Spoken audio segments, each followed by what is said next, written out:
marché à la veille de la Korité. Hier, le tout-puissant guide de la Libye, le colonel Kadhafi, en pleine décadence, est traqué par la rébellion. Madame, Monsieur, bonjour, bienvenue à ce rendez-vous d'information. Nous sommes dans l'ultime semaine du mois de Ramadan. À quelques jours de la Korité, il y a les courses au marché où, hélas, une pénurie est à craindre dans le secteur de l'oignon. C'est l'UNACOIS qui alerte. Les commerçants et industriels invitent l'État à autoriser l'importation du dit produit pour faire face à son prix actuel. Maman Moussaïan.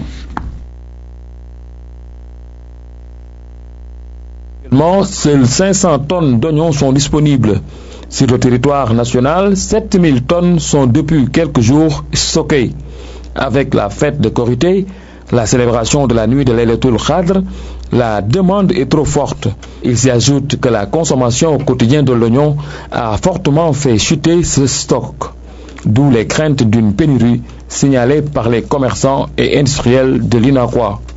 Du moment que maintenant il n'y a plus d'oignons sur le marché local, il n'y a que 7000 tonnes. Et ça, ce sont les statistiques du ministère du Commerce, de l'ARM. Et je pense qu'il est temps de laisser l'oignon entrer dans le marché pour éviter qu'il y ait pénurie avant la fête de Korité. La solution pour l'UNACOIS, c'est d'importer de l'oignon avant qu'il ne soit trop tard, d'autant plus que le stock de secours est déjà à Dakar. Aujourd'hui, nous avons pris toutes les dispositions nécessaires. L'oignon actuellement se trouve au port de Dakar. Il y a là-bas des milliers de tonnes au port de Dakar. Il suffit que le gouvernement donne son feu vert pour que cet oignon rentre dans le circuit de distribution. L'UNACOIS en appelle à une compréhension des commerçants et des populations, rappelle que cette importation est une nécessité, mais ne devrait en aucun cas être une manière de concurrencer déloyalement la production locale. En attente donc des mesures suite à la demande de l'UNACOIS concernant le prix élevé de l'oignon en cette veille de fête. Tout à fait autre chose, l'éducation nationale. À travers elle se déroule un vaste programme de lutte contre les pires formes de travail des enfants. 4000 vont bénéficier d'un encadrement et d'un appui pour leur éviter les risques liés à leur environnement. Montmartre à la baie. Plus de 500 000 enfants de la région de Thiès exercent des pires formes de travail. On les retrouve surtout dans les secteurs de l'agriculture, de la pêche et de la mendicité. Pour juguler le mal, le Bureau international du travail et le ministère de l'Éducation ont élaboré un programme d'action. Au niveau de la région de Thiès, nous avions mené une enquête en 2007 qui mentionnait une population de plus de 500 000 enfants qui travaillaient dans les pires formes de travail. Et nous avions également vu qu'il y avait plus de 74% qui étaient actifs dans le secteur de l'agriculture. Ça, c'est autant d'éléments qui interpellent en tout cas les acteurs pour pouvoir apporter des solutions. Au cours de cet atelier de partage tenu à Thiès, acteurs, partenaires et parents d'élèves n'ont pas manqué de dire leur satisfaction quant à la mise en œuvre du programme. Nous avons prévu plutôt d'intervenir pour empêcher les enfants qui sont déjà dans nos écoles d'entrer dans le monde du travail par la stratégie qui consiste à appuyer les enfants dont les performances sont faibles.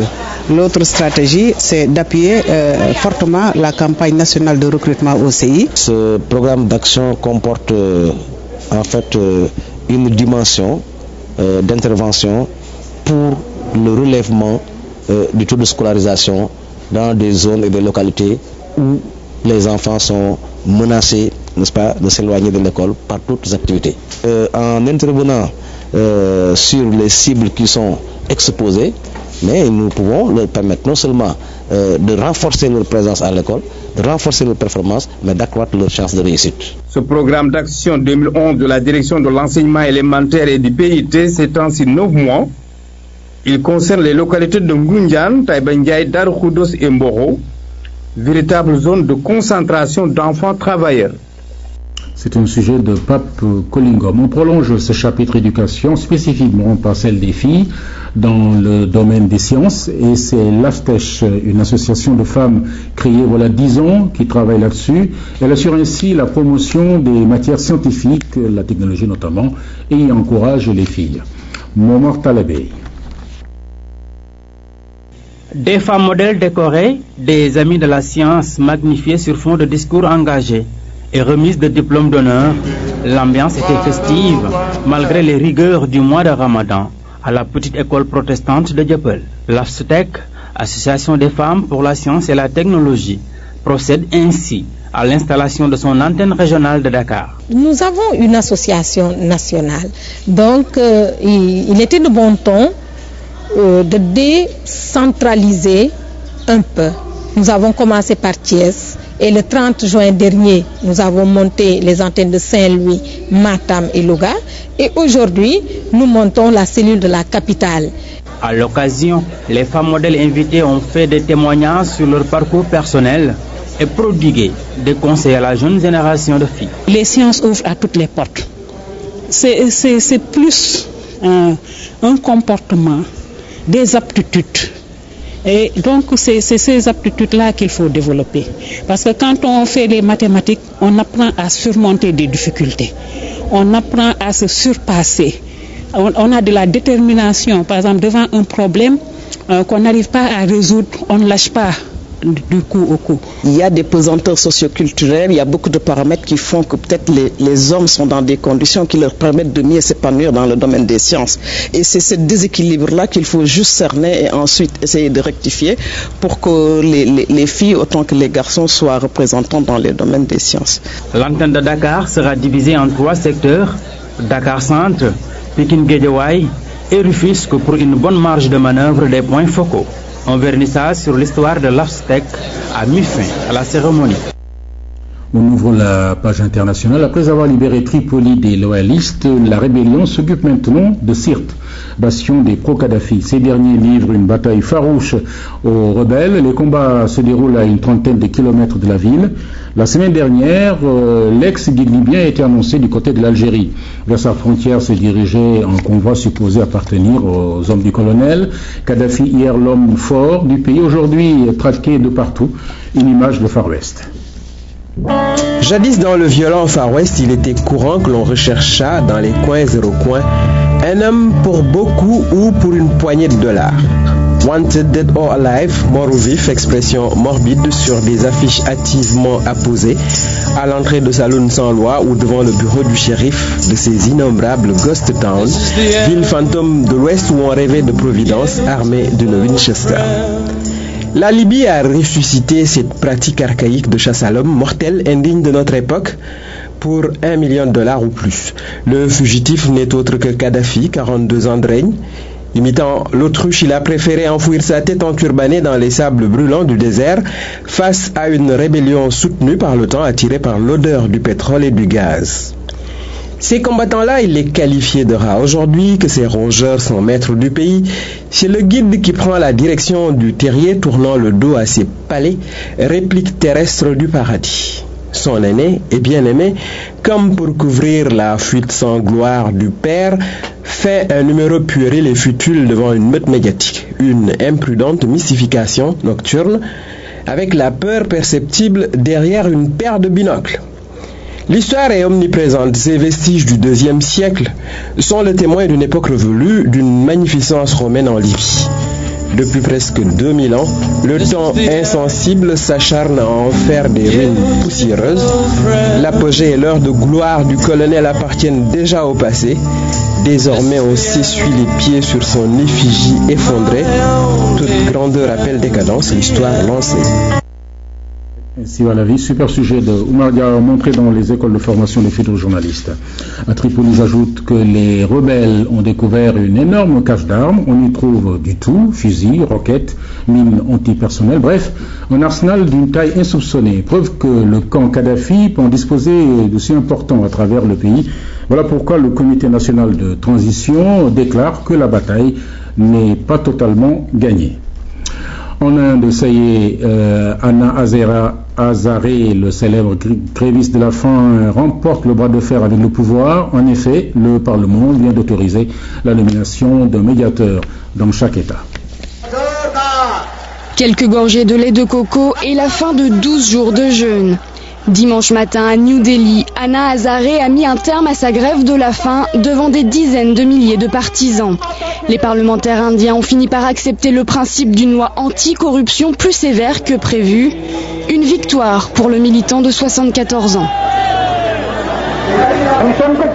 J'ai interrompu ma grève de la faim, mais je n'y ai pas mis fin. Je l'ai simplement reportée pour quelque temps. Ma lutte pour le changement va continuer jusqu'à ce que le gouvernement trouve une solution à tous les problèmes. Après 9 heures de débat houleux, le Parlement a fini par céder. Détaillé en direct à la télévision, le nouveau projet de loi prévoit entre autres la création d'un médiateur dans chaque État de l'Union indienne pour surveiller les hommes politiques. Avec cette victoire, les partisans d'Hazare peuvent se targuer d'avoir fait plier l'État sans la moindre violence. Si les lois continuent d'être votées ainsi, avec la participation directe du peuple indien, alors on peut parler de démocratie. Aujourd'hui, c'est la vraie victoire de la démocratie. Une victoire historique largement célébrée à travers le pays. Avec ce combat contre la corruption à la tête de l'État, c'est l'ensemble des classes populaires indiennes qui s'est réuni derrière Hazare. Il ne s'agit pas seulement de la victoire des gens associés au combat d'Hazare contre la corruption, c'est la victoire des gens normaux. Le travail d'Hazare commence maintenant à porter ses fruits, mais nous devons nous assurer que le gouvernement continue. Nous avons besoin de changement maintenant que l'Inde devient un pays du futur et que nous pouvons avancer. Véritable fléau, le versement de pots de vin est monnaie courante à tous les échelons de la société indienne. Les changements concédés par le Parlement ne sont pourtant qu'une demi-victoire dans ce pays en pleine mutation, en attendant le vote de la loi. Des nouvelles de la Syrie à présent pour dire que le président Bachar al-Assad a rejeté la résolution de la Ligue arabe lui demandant d'arrêter la répression dans son pays. Et pourtant, il avait promis au secrétaire général de l'ONU, Ban Ki-moon. La Turquie affirme de son côté qu'elle ne fait plus confiance à la Syrie. D'ailleurs, elle est à l'ordre du jour à Doha, au Qatar, où se réunissent ce lundi les chefs d'état-major de l'OTAN, de l'Organisation du traité de l'Atlantique Nord. Finalement, l'ouragan Irene a été moins dévastateur qu'on le croyait. Parti de la côte est des États-Unis, où tout de même 18 personnes ont péri, il y a eu de nombreux dégâts sur sa route avant son arrivée aujourd'hui au Canada. Hier, la Caroline du Nord, la Virginie, Washington et New York. Elles se sont réveillées dans une ville balayée par des vents violents et sous des pluies torrentielles dimanche. Pas de dégâts majeurs durant la nuit, mais les autorités craignent de fortes montées des eaux. C'est la première fois depuis un quart de siècle que New York est touché par un aussi gros ouragan. Le maire de la ville a pris des mesures sans précédent. Il a organisé l'évacuation de près de 310 000 habitants. Ce n'est plus le moment d'évacuer. Tout le monde doit maintenant rester à l'intérieur jusqu'à ce que les conditions climatiques s'améliorent, ce qui n'arrivera sans doute pas avant dimanche après-midi.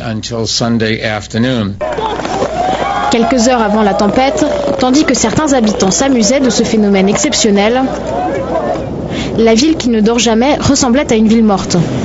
Plus tôt dans la journée, les transports avaient été coupés et tous les commerces fermés. C'est en Caroline du Nord que l'ouragan a touché terre pour la première fois samedi. Le passage d'Irene a fait au moins 9 morts sur la côte est. 3 millions de personnes sont privées d'électricité. Après New York, l'ouragan a été rétrogradé en tempête tropicale qui devrait remonter vers Boston, puis le Canada.